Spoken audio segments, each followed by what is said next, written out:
ಮಳೆ ರಾಜ್ಯಾದ್ಯಂತ ಭಾರೀ ಅವಾಂತರಗಳನ್ನು ಸೃಷ್ಟಿ ಮಾಡಿದೆ. ಕರಾವಳಿ, ದಕ್ಷಿಣ ಕನ್ನಡ, ಉಡುಪಿ, ಉತ್ತರ ಕನ್ನಡ, ಶಿವಮೊಗ್ಗ, ಚಿಕ್ಕಮಗಳೂರು, ಕೊಡಗಲ್ಲಿ ಮಳೆಯ ಆರ್ಭಟ ಸಿಕ್ಕಾಪಟ್ಟೆ ಜೋರಾಗಿದೆ. ಇವತ್ತಿನಿಂದ 4 ದಿನಗಳವರೆಗೆ ರೆಡ್ ಅಲರ್ಟ್ ಘೋಷಣೆ ಮಾಡಲಾಗಿದೆ.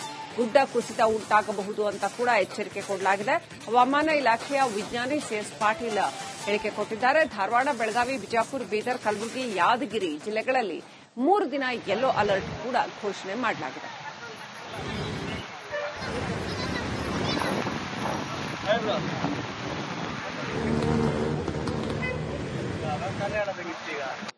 ಬೆಂಗಳೂರು ಸೇರಿದಂತೆ ಹಲವು ಜಿಲ್ಲೆಗಳಲ್ಲಿ ಭಾರೀ ಮಳೆ ಆಗ್ತಿದೆ. ಮುಂಗಾರು ಮಳೆ ಹಲವು ಜಿಲ್ಲೆಗಳಿಗೆ ರೆಡ್ ಅಲರ್ಟ್ ಘೋಷಣೆ ಮಾಡಿದೆ ಮತ್ತು ಬೆಂಗಳೂರಿಗೂ ಸಹ ಇನ್ನು ಯೆಲ್ಲೋ ಅಲರ್ಟ್ ಘೋಷಣೆ ಮಾಡಿದೆ ವೆದರ್ ಡಿಪಾರ್ಟ್ಮೆಂಟ್. ನಮ್ಮ ಜೊತೆ ಈಗ ವಿಜ್ಞಾನಿ ಸಿಎಸ್ ಪಾಟೀಲ್ ಸರ್ ಇದ್ರೆ ಮಾತಾಡಿಸ್ನವ್ರನ್ನ. ಸರ್, ಈ ಬಾರಿ ಮುಂಗಾರು ಯಾವ ರೀತಿ ಇದೆ?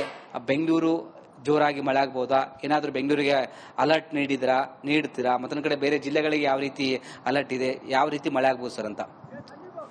ಈ ವರ್ಷ 2025ರಲ್ಲಿ ಮುಂಗಾರು ಉತ್ತರ ಒಳನಾಡು ಹಾಗೂ ಕರಾವಳಿ ಜಿಲ್ಲೆಗಳಲ್ಲಿ ವಾಡಿಕೆಗಿಂತ ಹೆಚ್ಚಿನ ಮಳೆಯಾಗುವ ಸಾಧ್ಯತೆ ಇದೆ. ದಕ್ಷಿಣ ಒಳನಾಡಿನಲ್ಲಿ ವಾಡಿಕೆಯಂತೆ ಮಳೆಯಾಗುವ ಸಾಧ್ಯತೆ ಇದೆ. ಬೆಂಗಳೂರಿನಲ್ಲಿ ಕೂಡ ಇವತ್ತ ಸಾಧಾರಣದಿಂದ ಮಳೆಯಾಗಲಿದ್ದು ಕೆಲವೊಂದು ಕಡೆ ಭಾರಿ ಮಳೆಯಾಗುವ ನಿರೀಕ್ಷಣೆ ಇರುವುದರಿಂದ ಬೆಂಗಳೂರಿಗೆ ಇವತ್ತು ಯೆಲ್ಲೋ ಅಲರ್ಟ್ ಕೊಡುವಷ್ಟು ಮಳೆ ಬರುವ ಸಾಧ್ಯತೆ ಇದೆ. ಮುಂದಿನ 5 ದಿನಗಳಲ್ಲಿ ಕರ್ನಾಟಕ ರಾಜ್ಯಾದ್ಯಂತ ಎಲ್ಲಾ ಜಿಲ್ಲೆಗಳಲ್ಲಿ ವ್ಯಾಪಕವಾಗಿ ಮಳೆಯಾಗುವ ಸಾಧ್ಯತೆ ಇದೆ. ಇದಕ್ಕೆ ಮುಖ್ಯ ಕಾರಣವೇನೆಂದರೆ ಉತ್ತರ ಒಳನಾಡು ಹಾಗೂ ಮರಾಠವಾಡ ಮತ್ತು ಮಹಾರಾಷ್ಟ್ರ ಪ್ರದೇಶದಲ್ಲಿ ಸರ್ಕ್ಯುಲೇಷನ್ 5.8 ಕಿಲೋಮೀಟರ್ ಎತ್ತರದಲ್ಲಿದೆ. ಇದರ ಪ್ರಭಾವದಿಂದ ಕರ್ನಾಟಕ ರಾಜ್ಯಾದ್ಯಂತ ಎಲ್ಲಾ ಸ್ಥಳಗಳಲ್ಲಿ ನಾವು ಇವತ್ತು ಮಳೆಯನ್ನು ನಿರೀಕ್ಷಿಸಬಹುದು. ಪ್ರಮುಖವಾಗಿ ರೆಡ್ ಅಲರ್ಟ್ ಯಾವ ಜಿಲ್ಲೆಗಳಿದೆ ಸರ್ ಅಂತ?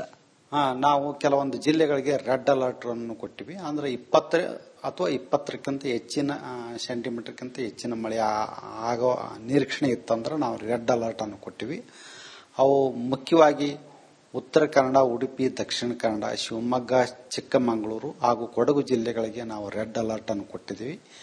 ಮತ್ತು ಕೆಲವು ಜಿಲ್ಲೆಗಳಿಗೆ ಬೆಳಗಾವಿ, ಧಾರವಾಡ, ಬೀದರ್, ಕಲಬುರಗಿ, ಯಾದಗಿರಿ ಜಿಲ್ಲೆಗಳಿಗೆ ನಾವು ಆರೆಂಜ್ ಅಲರ್ಟ್ ಅನ್ನು ನಾವು ಕೊಟ್ಟಿದ್ದೀವಿ. ಮುಂದಿನ 4-5 ದಿವಸಗಳವರೆಗೆ ಮಳೆಯು ಹೆಚ್ಚಾನೆಚ್ಚು ಗುಡುಗು, ಸಿಡಿಲು, ಮಿಂಚಿನಿಂದ ಕೂಡಿರ್ತೈತಿ.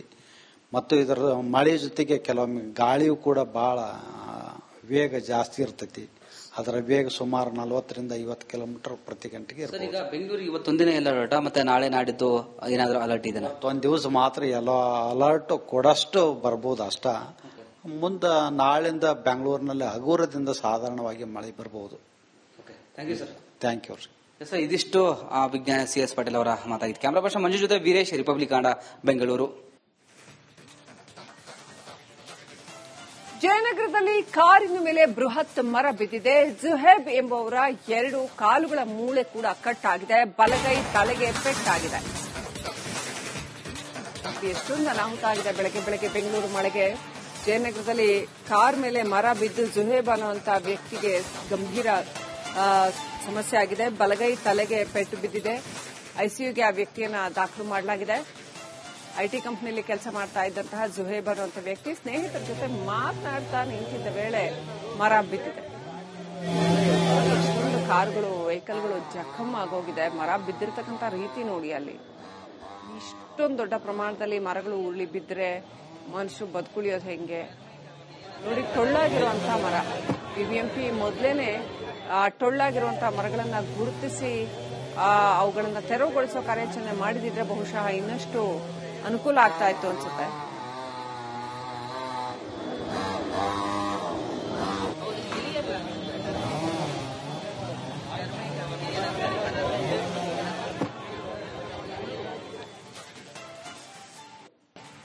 ಮಲೆನಾಡಿನಲ್ಲೂ ಕೂಡ ಮಳೆಯ ರಣಾರ್ಭಟ ಭಾರಿ ಜೋರಾಗಿದೆ. ಭಾರಿ ಅವಾಂತರ ಸೃಷ್ಟಿಸಿದೆ. ಭಾರಿ ಮಳೆಗೆ ಅಲ್ಲೂ ಕೂಡ ಸಿಕ್ಕಾಪಟ್ಟೆ ಮರಗಳು ನೆಲಕ್ಕೆ ಉರುಳಿದ್ದಾವೆ. ವಿದ್ಯುತ್ ಕಂಬಗಳು ಕೂಡ ನೆಲಕ್ಕುರುಳಿದ್ದಾವೆ. ಸಕಲೇಶಪುರ ಹಳೆ ಸಂತೆವೇರಿ ರಸ್ತೆಯಲ್ಲಿ ಮರ ಬಿದ್ದಿದೆ. ಹಳೆ ಸಂತೆವೇರಿ ಹತ್ರ ಮರ ಬಿದ್ದಿರೋದ್ರಿಂದ ಜೀಪ್ ಜಖಮ್ ಆಗಿದೆ. ಬೇಲೂರು ಹೆದ್ದಾರಿಯಲ್ಲಿ ವಿದ್ಯುತ್ ತಂತಿ ಮೇಲೆ ಮರ ಬಿದ್ದಿದೆ. ಹಾಗಾಗಿ ಅಲ್ಲಿ ಕರೆಂಟ್ ಕಟ್ ಆಗಿದೆ. ಬಾಗೆ ಸುತ್ತಮುತ್ತಲಿನ ಗ್ರಾಮಗಳಲ್ಲಿ ವಿದ್ಯುತ್ ಇಲ್ಲದೆ ಜನರು ಪರದಾಡುವಂತಾಗಿದೆ. ಮಳೆಯ ಆರ್ಭಟ ಹಾಸನದಲ್ಲಿ ಸಿಕ್ಕಾಪಟ್ಟೆ ಇದೆ. ಬಿರುಗಾಳಿ ಸಹಿತ ಧಾರಾಕಾರವಾಗಿ ಮಳೆ ಸುರಿತಾನೆ ಇದೆ. ಇದರಿಂದಾಗಿ ಜನಜೀವನ ಸಾಕಷ್ಟು ಅಸ್ತವ್ಯಸ್ತವಾಗಿದೆ. ಒಂದು ಕಡೆ ವಾಹನ ಸವಾರರು, ವಿದ್ಯಾರ್ಥಿಗಳು ಇವರಿಗೆಲ್ಲ ತೊಂದರೆ ಆಗಿದ್ರೆ, ಮತ್ತೊಂದು ಕಡೆ ಗ್ರಾಮೀಣ ಭಾಗದಲ್ಲಿ ಮರಗಳು ವಿದ್ಯುತ್ ತಂತಿಗಳ ಮೇಲೆ ಉರುಳಿ ಬಿದ್ದು ಕರೆಂಟ್ ಇಲ್ಲದೆ ಜನ ಪರದಾಡುವಂತಾಗಿದೆ.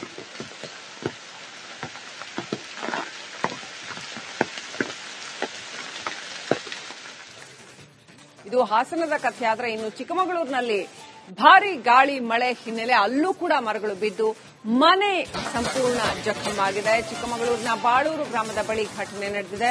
ಮನೆಯಲ್ಲಿದ್ದವರಿಗೆ ಸಾಕಷ್ಟು ಗಾಯ ಆಗಿದೆ, ಆಸ್ಪತ್ರೆಗೆ ದಾಖಲು ಮಾಡಲಾಗಿದೆ. ಎಷ್ಟೊಂದು ಕಡೆ ನೋಡಿ, ಇವತ್ತು ಒಂದೇ ದಿನ ಮಳೆಯ ಸುದ್ದಿಗಳು, ಎಷ್ಟೊಂದು ಸುದ್ದಿಗಳು ಬರ್ತಾ ಇದೆ. ಈಗ ಸುರಿತಾ ಇರುವಂತಹ ಮಳೆ ಸಾಕಷ್ಟು ಅವಾಂತರಗಳನ್ನ ಸೃಷ್ಟಿ ಮಾಡಿದೆ. ಅನೇಕ ಕಡೆಗಳಲ್ಲಿ ಮರ ಮುರಿದು ಬೀಳ್ತಾ ಇರುವಂತದ್ದು. ಚಿಕ್ಕಮಗಳೂರಿನಲ್ಲಿ ಮನೆ ಮೇಲೆ ಮರ ಮುರ್ಕೊಂಡು ಬಿದ್ದಿದೆ. ಮನೆಯಲ್ಲಿದ್ದವರಿಗೆ ಗಾಯಗಳಾಗಿದೆ. ಮನೆಯಲ್ಲಿದ್ದ ಜನಗಳನ್ನ ಈಗ ಆಸ್ಪತ್ರೆಗೆ ದಾಖಲು ಮಾಡಲಾಗಿದೆ. ಸಂಪೂರ್ಣ ಜಖಮ್ ಆಗೋಗಿದೆ ಮನೆ, ಪುಡಿ ಪುಡಿ ಆಗೋಗಿದೆ ಮನೆ. ಮೂಡಿಗೆರೆ ತಾಲೂಕಿನ ಬಾಳೂರು ಗ್ರಾಮದ ಎಸ್ಟೇಟ್ನಲ್ಲಿ ಇರುವಂತಹ ಮನೆ ಪುಡಿ ಪುಡಿ ಆಗೋಗಿದೆ. ಗಣೇಶ್ ಮತ್ತು ಸುನೀತಾ ಎಂಬುವರಿಗೆ ಸೇರಿದಂತಹ ಮನೆಯಲ್ಲಿದ್ದವರಿಗೆ ಗಾಯಗಳಾಗಿದೆ. ಪ್ರಾಣಾಪಾಯದಿಂದ ಪಾರಾಗಿದ್ದಾರೆ. ಮೂಡಿಗೆರೆ ತಾಲೂಕು ಆಸ್ಪತ್ರೆಗೆ ಅವ್ರನ್ನ ದಾಖಲು ಮಾಡಲಾಗಿದೆ. ಆದರೆ ಮನೆ ಪಾಪ ಸಂಪೂರ್ಣ ಅಪ್ಪಚ್ಚಿಯಾಗಿದೆ. ಏನು ವಸ್ತುಗಳು ಕೂಡ ಜಖಮ್ ಆಗೋಗಿದೆ.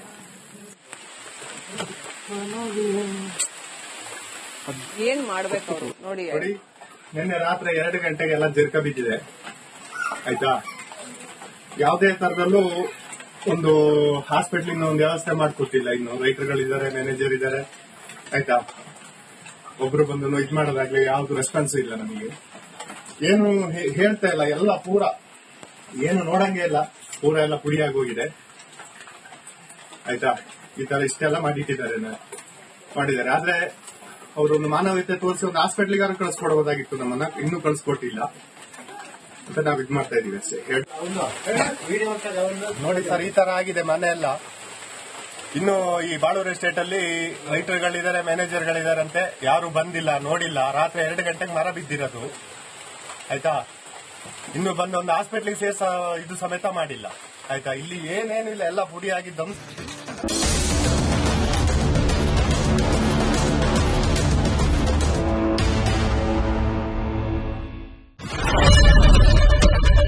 ಏನ್ ಪ್ರಾಬ್ಲಮ್ ಇಲ್ಲ ಏರಿಯಾದಲ್ಲಿ? ಏನ್ ಪ್ರಾಬ್ಲಮ್? ಏನ್ ನಿಮ್ ಪ್ರಾಬ್ಲಮ್? ಏನೆಲ್ಲ ಪ್ರಾಬ್ಲಮ್ ಆಯ್ತಿಲ್ಲ ಹೇಳಿ.